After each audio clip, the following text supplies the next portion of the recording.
A força-tarefa da Operação Lava Jato repudiou os ataques contra procuradores feitos pelo ministro Gilmar Mendes durante a sessão de quarta-feira no Supremo Tribunal Federal, sobre o pedido de habeas corpus do ex-ministro Antônio Palocci, que está preso em Curitiba.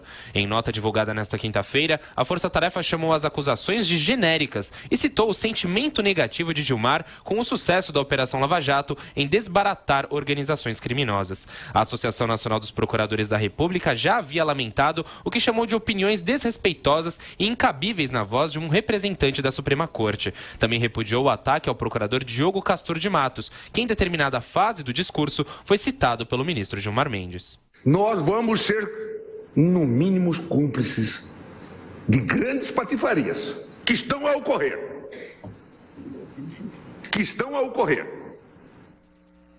O caso do Dr. Castor lá em Curitiba, o caso Miller aqui. É notório que houve corrupção, evidente. E que essa dupla carioca já estava operando. Miller e Fernanda Tortman já estavam operando há muito tempo. Falam até de um affair. Durante a sessão, a Procuradora-Geral da República, Raquel Dodge, chegou a rebater as críticas de Gilmar ao ex-procurador da República, Marcelo Miller, acusado de agir em favor da JBS quando ainda atuava pelo Ministério Público Federal. De acordo com a PGR, já há um inquérito instaurado para apurar as irregularidades de Miller. Ainda na nota de repúdio, a força-tarefa da Operação Lava Jato destacou que o ministro Gilmar Mendes desborda o equilíbrio. Agora, professor, para ter uma mobilização da Lava Jato contra um ministro... É porque a coisa é feia, né? Não, ele acusou a Lava Jato de corrupção. Só isso. Com essas palavras de marginal. À margem da lei, entenda-se. Essa é a definição. Quem é marginal está à margem da lei. Com palavras que se fala num botequim. Que é o Supremo Tribunal Federal. Quer dizer, é inacreditável. Nós temos que dar um basta a Gilmar Mendes. E o basta, o professor Modesto Carvalhosa entrou com pedido de impeachment no Senado. Eu não sei onde está esse pedido, se precisa assinar, tal. Eu assinaria. Não dá mais para continuar. Chegou um negócio intolerável. As falas, ele nem ouve os outros colegas, ele vai embora. Ele chega, fala, o STF é bico. Ele não trabalha. Ele ficou 3 semanas em Portugal. É inaceitável, nós temos que dar um basta a isso. Sabe quantos funcionários tem por ministro no STF? 222. Nós temos que falar que tem que parar isso, não tem condições. Não há Suprema Corte no mundo com o número de funcionários que tem o STF brasileiro. Não há no mundo, né? Então, e não há no mundo uma Suprema Corte que funcione como o STF brasileiro. Estou falando em país democrático. Um homem como esse, Gilmar Mendes, falar o que fala e passar impune, ele não pode decidir o meu, o seu, o nosso destino. É necessário dar um basta constitucional. Né? A coisa vai indo, isso não pode continuar. Ele disse assim, expressões de Gilmar Mendes, a corrupção já entrou na Lava Jato, expressão dele. Aí eu responderia como Joaquim Barbosa o fez em 2009 a Gilmar Mendes. Vossa Excelência está destruindo a justiça deste país. Sai à rua, ministro Gilmar. Faça o que eu faço. Vossa Excelência não está na rua, está na mídia, destruindo a credibilidade do judiciário brasileiro. Nesse caso, faço minhas palavras do Joaquim Barbosa. Vossa Excelência está destruindo a credibilidade do judiciário brasileiro. É isso. Agora, alguém tem de dar um basta a isso. Não é possível que ele continue fazendo sistematicamente isso. Quando a palavra vai para ele, ele começa a discursar. Ele esquece o voto que ele não produziu, que foram os seus assessores, os juízes auxiliares, que ele não trabalha. Eu desafio que ele mostre que horas ele entra no Supremo e que horas ele sai. Que ele pegue um mês, entrada e saída. É possível demonstrar que ele não trabalhou. Você pega 30 dias. Ele não tem horário de chegar, horário de sair da casa da mãe. Nas sessões plenárias, observem vocês a TV Justiça, né? Observe, a cadeira dele geralmente está vazia durante toda a sessão. Não é possível. Nós somos o quê? Cordeirinhos, bananas, aqui é um bananal, como dizia antigamente uma certa pessoa. Eu acho que o Brasil é um bananal, porque não há no mundo um espetáculo tão absurdo como esse. Então, o senhor Modesto Carvalhosa tem toda a razão. Entrou com o pedido de impeachment do Senado. Vai dar alguma coisa? Você acha que vai dar? É uma questão, claro, é marcar posição, e eu apoio. Mas o Senado, nós sabemos, são 81 senadores, grande parte deles são enrascados com a justiça. E depende da boa vontade. E o Gilmar hoje é o elemento mais antirrepublicano do Brasil, que ele coordena todas as ações contra a Lava Jato. Ele os partidos políticos no Congresso Nacional amam o Gilmar Mendes, porque sabe que ele é o instrumento. E a grande questão é o seguinte: se o Executivo faz uma coisa errada, você recorre à Justiça. Se o Legislativo faz uma coisa errada, você recorre à Justiça. E o STF? Você vai recorrer a quem? Ao profeta Mohammed? A quem? A quem? Temos de mudar. Nova Constituição. Mas o senhor quer construir um estrutura. super STF? Não tem jeito. Um STF para julgar o STF? Eu tenho nojo, asco. Não, tudo bem. Eu tiro o som. Não, aquela solução que o senhor dá. A solução é destruir essa república. É essa.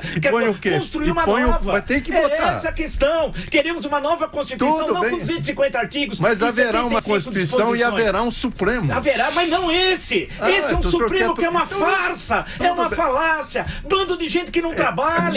Foram eleitos pelo notável saber jurídico. Dias Toffoli foi reprovado para juiz. Notável saber jurídico e reputação ilibada. Isso, notável. Passou pelo Senado da República. Isso, que é notável saber. Passou pelo Senado da República, que é o órgão responsável por colocar lá dentro o ministro do Supremo. Isso, Dias Toffoli. Então, ouvinte, ouça o notável saber. Então, se construir uma nova república, que o esquema vai ser o mesmo. Não vai ser. Ter que ter um Senado. Não vai ser, claro que tem, mas outro Senado, outros partidos, outro sistema de voto. Vou dar um exemplo para você, ouvinte. Registra aí, Dias Toffoli, ele foi reprovado para juiz 2 vezes na década de 90 em São Paulo. Reprovado. Aí, era advogado do PT. Depois foi subordinado na Casa Civil de José Dirceu, 2003, 2005. Lula nomeou para o Supremo. Alguém que tinha sido reprovado 2 vezes na década de 90 para juiz aqui em São Paulo. Ele tinha notável saber jurídico? Tinha coisa alguma. Ricardo Lewandowski tem notável saber jurídico? Aonde? Mas quem vota isso é o Senado e aprovou, mas espera, então eles não têm notável. Então vamos por parte. Primeiro, na primeira Constituição Republicana, a de 1891, não tinha um jurídico, era só notável saber, ponto. Aí o que fez o Floriano Peixoto? Nomeou 2 generais e um médico. E que trabalharam bem, por sinal. E é isso que o senhor ficaram pretende? Alguns meses. Nomear 2 generais para o Supremo? Os positivistas não tinham ideia de profissão. Você não precisava ter diploma para exercer a profissão.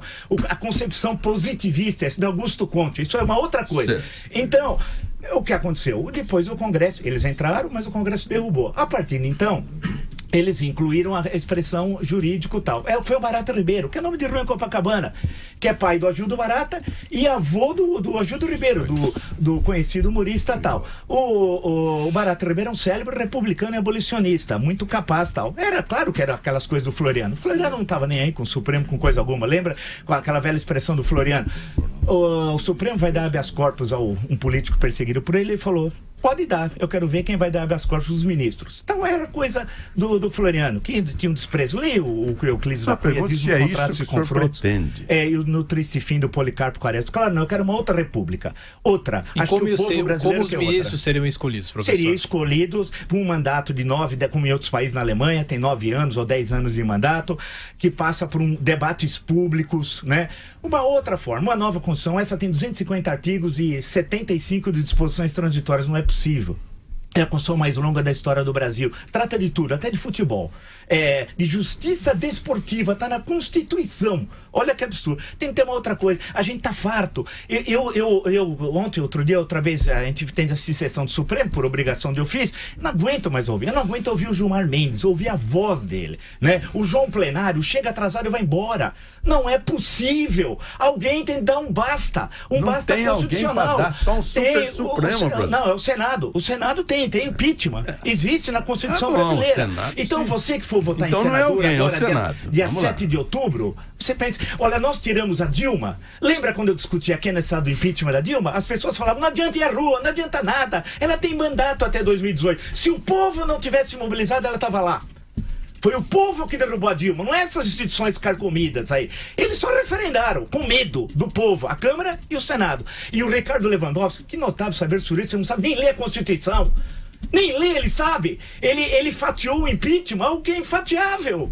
Ele fatiou que é um crime contra a nacionalidade brasileira. É que as pessoas do Brasil acham que tem que ficar de joelhos. Eu gostaria que o senhor dissesse essa que é a grande questão. O senhor Ricardo Lewandowski, na ação tal, decidiu assim e está errado. Impeachment. Agora, dizer que ele comeu frango... Impeachment. Eu estou dando um exemplo concreto que o Brasil assistiu durante 3 dias no Senado. Ele pegou o artigo constitucional que trata do impeachment, ele fatiou. O impeachment é muito claro, está entre vírgulas, que você fica impedido do exercício de função pública por 8 anos. Está entre vírgulas. Ele colocou e. Então, como se fosse 2 coisas, o impedimento uma coisa e o não exercício de funções públicas outra, está entre vírgulas. Esse é o melhor exemplo. É inquestionável. Eu quero ver alguém que diga o contrário. Nós temos a gravação, tem o artigo constitucional e ele fez 2 votações, o que não podia. Então ele errou a vírgula, mas por que ele comeu frango, não? Não, eu estou falando que ele não chegou pelos seus méritos, ele não tem saber jurídico, a gente tem que dizer a verdade, não ter medo de gente que não tem capacidade e é antirrepublicano. Tem de dizer, não tem, Dias Toffoli reprovado, tem saber? Que é isso? Alto lá, né? Nós temos de mudar. Aqui é Brasil, pô. Aqui não é uma bananal, né? Um conjunto de bananas reunidos, ou de rãs com achantes, como falava o Monteiro Lobato. Por isso que nós ficamos nessa draga. Mas nós vamos construir uma outra república. Essa aí não se sustenta. Acabou. Ela já acabou. É que não avisaram que ela morreu. É um zumbi. É uma república zumbi.